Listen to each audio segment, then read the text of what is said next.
Na base da pirâmide social está o camponês.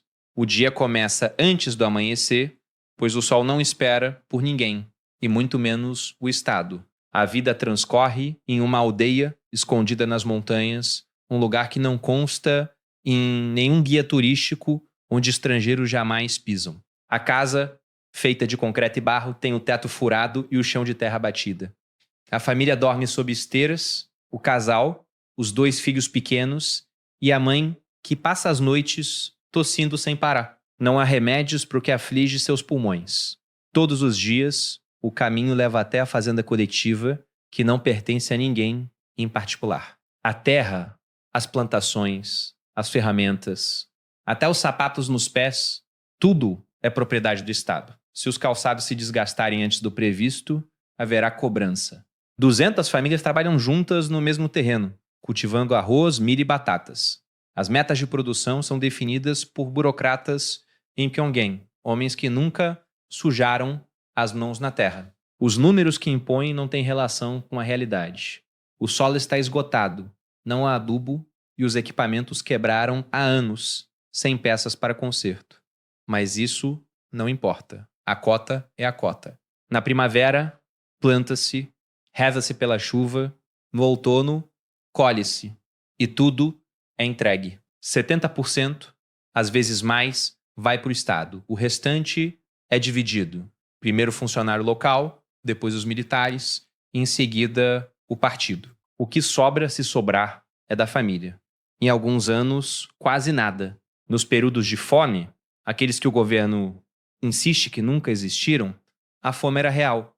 Viu-se vizinhos incharem, os rostos e barrigas cheios de líquido, os braços e pernas reduzidos a gravetos. Depois, paravam de se mexer. Corpos apareciam nas estradas, nos campos, encostados em muros. Ninguém tinha forças para enterrá-los. Comia-se o que fosse possível. Cascas de árvore, grama, insetos, palha de milho, ratos, couro de cintos, virava sopa. Corriam boatos sobre coisas piores. Em outras aldeias, atos desesperados para sobreviver, coisas que ninguém queria imaginar. Sobreviveu-se, não se sabe por quê. Não há sensação de sorte. Apenas cansaço. Um cansaço que começou em 1994 e que não vai embora. Um cansaço que durará até o fim. No segundo degrau está o operário.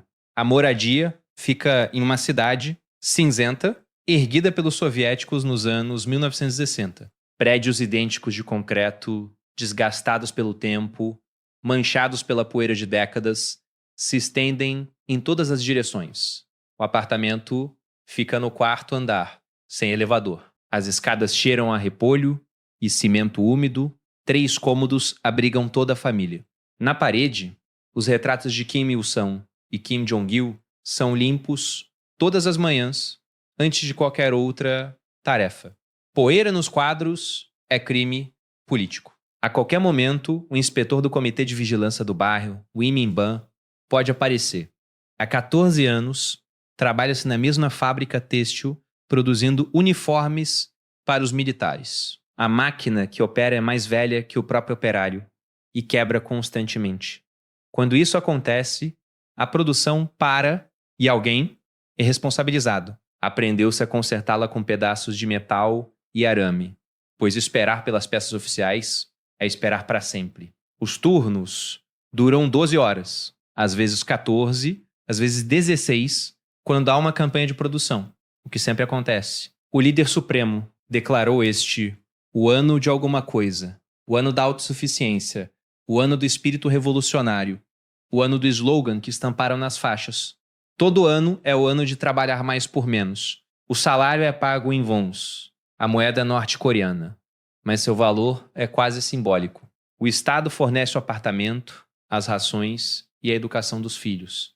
Nos mercados oficiais, o dinheiro compra quase nada, porque as prateleiras estão vazias. A economia real funciona no Jamadan, os mercados informais que o governo finge não existir. A esposa vende tofu caseiro para conseguir óleo de cozinha e sabão. Tudo isso é tecnicamente ilegal, mas todos fazem, porque a alternativa é não ter nada. Uma vez por semana, há a sessão de autocrítica. Em frente aos colegas, confessam seus fracassos. Não se trabalhou o suficiente, teve-se um pensamento egoísta, não se estudou os escritos do líder supremo com a devida devoção. Os colegas balançam a cabeça e fazem suas próprias confissões. Quem não confessa nada é suspeito. Quem confessa demais também. Aprendeu-se a dosar as palavras, a mostrar humildade na medida certa, sem atrair investigações. No terceiro nível está o soldado. O alistamento veio aos 17 anos, como acontece com todos os homens. 10 anos de vida dedicados ao Exército Popular da Coreia. O recrutador chamou de honra. A mãe chorou ao se despedir, pois sabia o que o exército fazia com os rapazes. A base ficava perto da zona desmilitarizada, a fronteira mais vigiada do mundo. Entre um lado e outro, 1 milhão de minas enterradas. Em dias claros, dava para ver o outro lado. À noite, as luzes deles brilhavam incontáveis. Do lado de cá, escuridão, sempre escuridão. O treinamento era diário, marchas, exercícios, formações para desfiles que talvez o líder supremo assistisse. Os desfiles importavam mais que a preparação para o combate. Uma apresentação perfeita era a prova de força nacional. Um soldado fora de ritmo era uma vergonha para o país. Já se viu homens apanharem por estarem meio segundo atrasados. A fome era constante. Os soldados deveriam receber rações melhores que os civis, mas os oficiais ficavam à parte deles. Primeiro, 2 vezes por dia, mingau de milho, às vezes, um pedaço de peixe seco. O uniforme pendia no corpo, 30 quilos mais leve do que ao sério estar. Nos exercícios de inverno, nas montanhas, soldados desmaiavam de exaustão e desnutrição. Alguns não se levantavam mais. O trabalho real não era se preparar para a guerra, mas construir. O exército era a maior força de trabalho do país. Erguiam-se estradas, barragens, prédios, monumentos. Passavam-se 10 horas por dia carregando pedras, cavando valas, misturando concreto sob o calor do verão ou o frio do inverno. As mãos ficavam calejadas e cheias de cicatrizes. As costas doíam. Aos 22 anos, movia-se como um velho. Diziam que os americanos invadiriam a qualquer momento.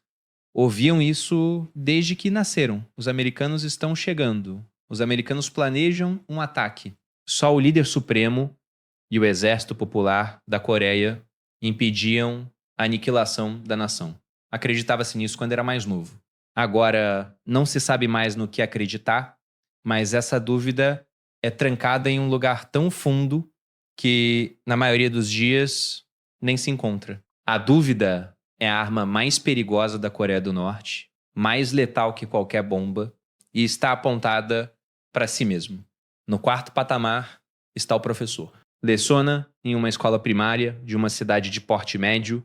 Camps, se você hesitar, se duvidar em voz alta, se deixar transparecer qualquer sinal de fraqueza, eles desaparecerão. E você sabe disso, então você volta para a embaixada e escreve relatórios otimistas sobre a força da Coreia do Norte, sobre a lealdade inabalável do povo, sobre a inevitável vitória do socialismo. Você sorri para os estrangeiros, aperta mãos, faz discursos sobre a paz e a prosperidade. Você mente com a mesma convicção com que mentiu a vida inteira, mas agora as mentiras têm um peso diferente. Porque você sabe que do outro lado da mesa, eles também sabem. E, no entanto, todos fingem. Os chineses fingem que acreditam em você. Os russos fingem que respeitam seu país. Os ocidentais fingem que não veem o que está acontecendo. É um jogo de sombras, onde ninguém diz a verdade, mas todos a conhecem. Você se pergunta, às vezes, se algum deles também sente o mesmo que você. O cansaço de carregar um segredo tão grande que já não cabe mais dentro do peito. De volta a Pyongyang, entre uma missão e outra, você é recebido como herói.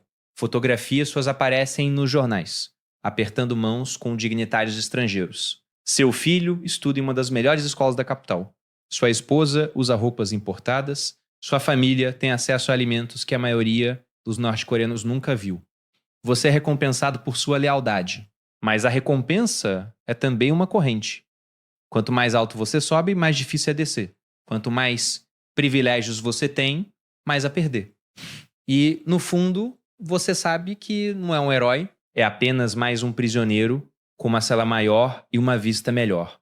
No 8º patamar está o cientista. Você trabalha em um laboratório secreto, desenvolvendo armas, mísseis, ogivas nucleares, armas químicas. Seu trabalho é a única coisa que mantém um regime de pé.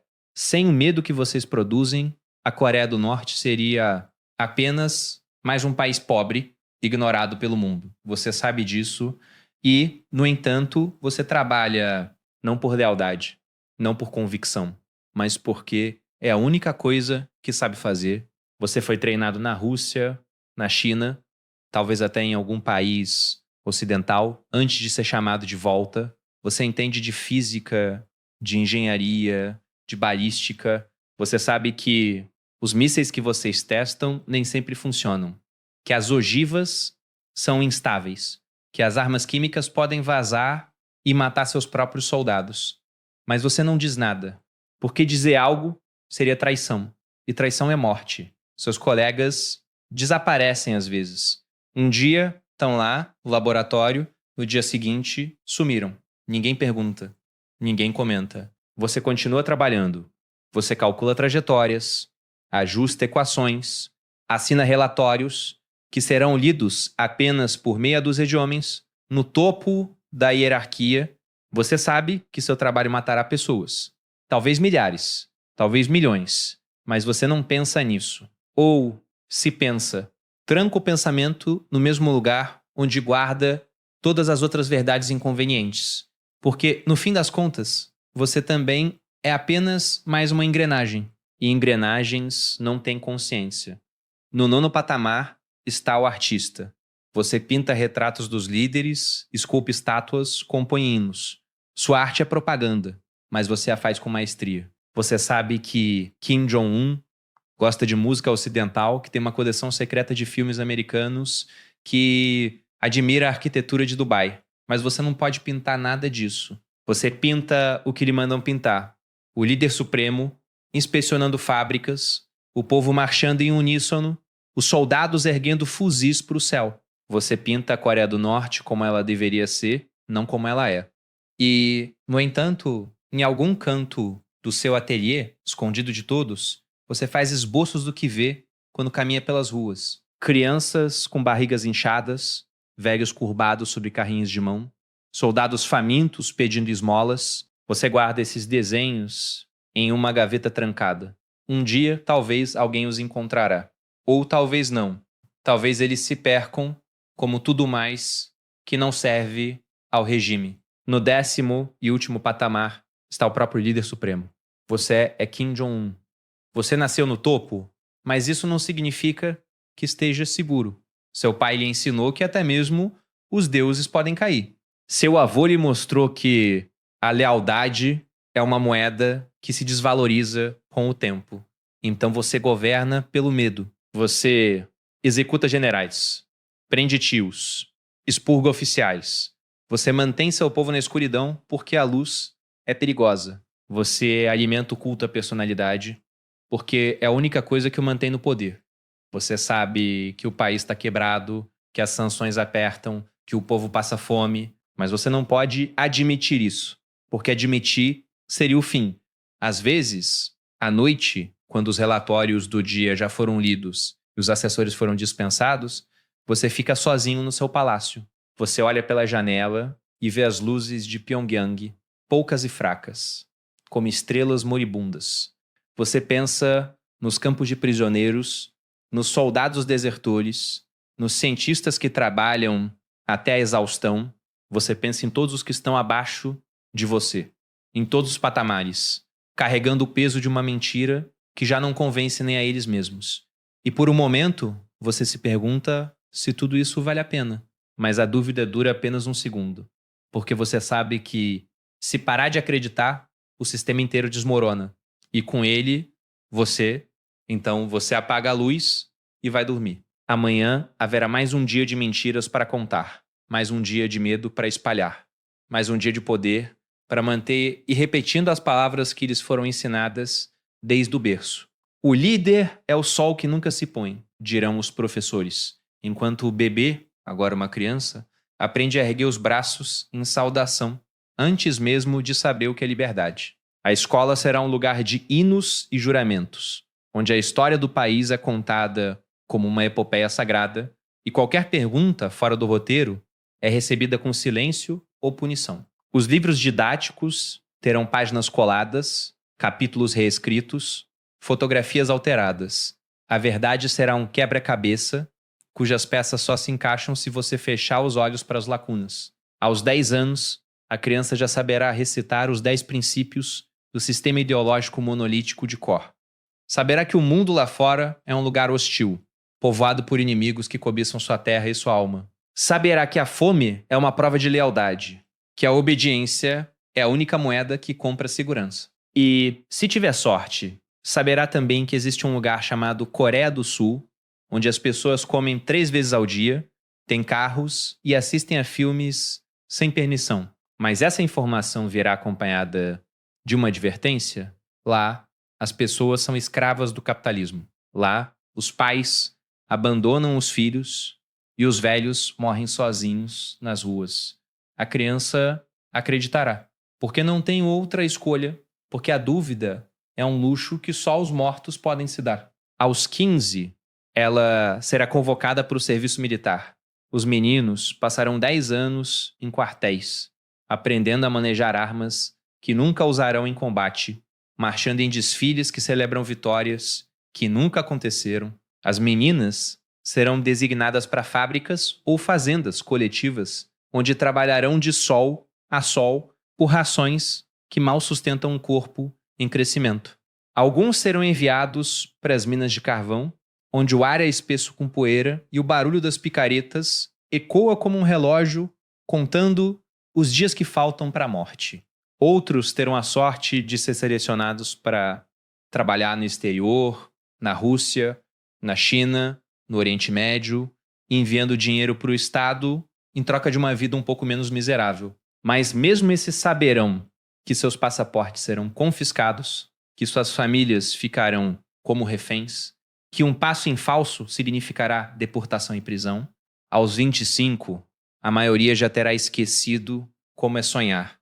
Terão aprendido a baixar os olhos quando um oficial passa, a aplaudir nos momentos certos, a denunciar o vizinho que escondeu um rádio estrangeiro. Terão visto amigos desaparecerem no meio da noite, ouvido os gritos abafados vindos dos porões do Ministério da Segurança do Estado, terão aprendido que o silêncio é a única forma de sobreviver. E, se forem muito sortudos, terão um emprego estável, talvez como professor, talvez como funcionário de uma fábrica que produz mais relatórios do que bens. Receberão um salário que não compra nem 1 quilo de arroz no mercado negro, mas terão orgulho de dizer que servem ao partido. Aos 40, já terão enterrado pais que morreram de fome ou de doenças curáveis. Terão visto filhos crescerem com os olhos fundos e as costelas à mostra, rezando para que a próxima distribuição de alimentos não seja cancelada. Terão aprendido a mentir para si mesmos, a repetir que o líder cuida de nós, mesmo quando as mãos tremem de fome. Terão visto as estátuas de bronze crescerem como ervas daninhas nas praças, os retratos do grande líder e do querido líder e do respeitado líder se multiplicarem em cada esquina, cada escritório, cada sala de aula. Terão aprendido que a adoração é um ritual, que as lágrimas são uma performance, que a fé é um dever. Aos 60, se ainda estiverem vivos, terão se tornado fantasmas, não terão mais força para trabalhar, mas o Estado ainda exigirá sua presença nas manifestações de lealdade. Caminharão em filas intermináveis, diante dos mausoléus dos líderes, depositando flores que não compraram com dinheiro que não têm. Terão visto o país mudar e não mudar, as torres de Pyongyang crescerem como dentes postiços numa boca desdentada, os celulares contrabandeados circularem entre os jovens, as notícias do mundo exterior se infiltrarem como água por rachaduras. Mas ainda recitarão os mesmos slogans, ainda cantarão os mesmos hinos, ainda erguerão as mesmas bandeiras. Porque depois de décadas de medo, a obediência se tornou instinto. Porque no fim, não há mais diferença entre acreditar e fingir. E quando morrerem, não haverá luto. O Estado dirá que foram heróis, mesmo que tenham passado a vida inteira curvados sobre uma enxada. Seus nomes serão escritos em placas de mármore, seus rostos sorridentes aparecerão em cartazes de propaganda. E, no dia seguinte, outra criança nascerá em algum vilarejo nas montanhas, receberá um número no sombum e o ciclo recomeçará. Porque o sistema não precisa de pessoas, precisa de peças. E enquanto houver alguém disposto a apertar o botão, a assinar o papel, a puxar o gatilho, a máquina continuará funcionando, mesmo que por dentro já esteja enferrujada, mesmo que um dia não reste mais ninguém para acreditar. Eles cantarão hinos sobre sua família. Acreditarão que você é um Deus porque é a única verdade que lhes será ensinada. E você jamais os encontrará. Nunca saberá seus nomes, mas a vida deles e a sua estão presas no mesmo mecanismo, um sistema do qual nenhum dos dois pode escapar. Eles estão embaixo, olhando para cima. Você está no alto, olhando para baixo. E nenhum dos dois é livre. A engrenagem gira implacável. Para cada um que acende, outro é esmagado. Para cada voz que se cala, outra é forçada a ecoar em coro. Não há espaço para dúvidas, porque dúvidas são rachaduras na estrutura. E a estrutura não pode ruir. Não enquanto houver alguém disposto a repetir os gestos, a entoar as palavras, a sustentar o peso de um sonho que não é seu.